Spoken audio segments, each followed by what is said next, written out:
இருக்கலாம். இதே உலகத்திலே ஜனங்கள் உங்களை காண்பார்கள். அன்பானவர்களே, விளம்பரங்கள் தேவையில்லை. இந்த உலகம் எப்படி தெரியுமா?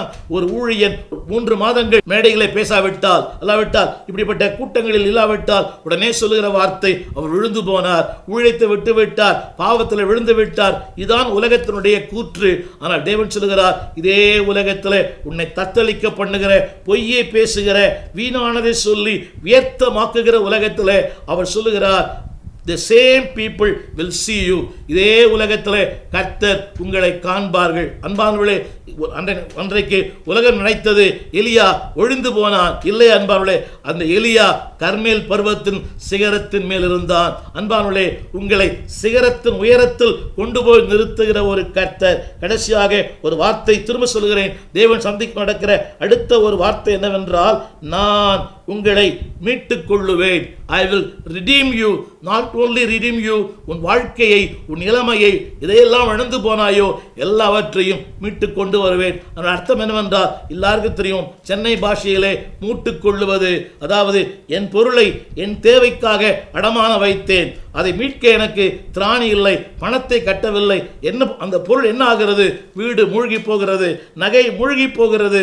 அப்படியானால் அதை கொடுத்து திருப்ப எனக்கு திராணி இல்லாத போது யாரோ ஒருவர் வந்து அதை மூட்டு கொடுக்கிறாரே, அதுதான் மீட்பு.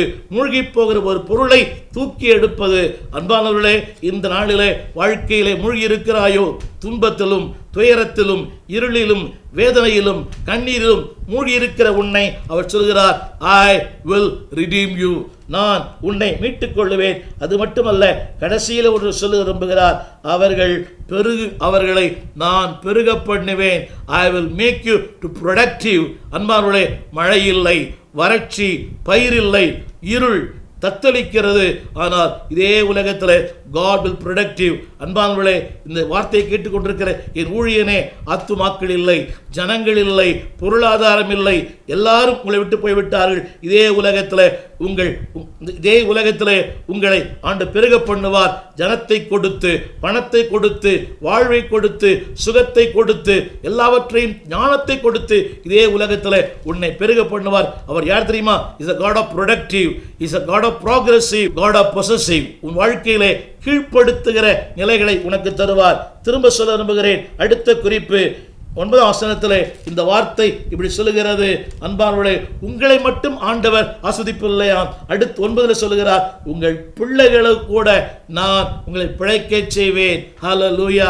ஆண்டவர் உங்கள் குடும்பத்தின் மேல், உங்கள் சந்ததியின் மேல் அக்கறை உள்ளவர். எனவேதான் சான்று சொன்னார், உன்மேல் என் ஆவியும் உன்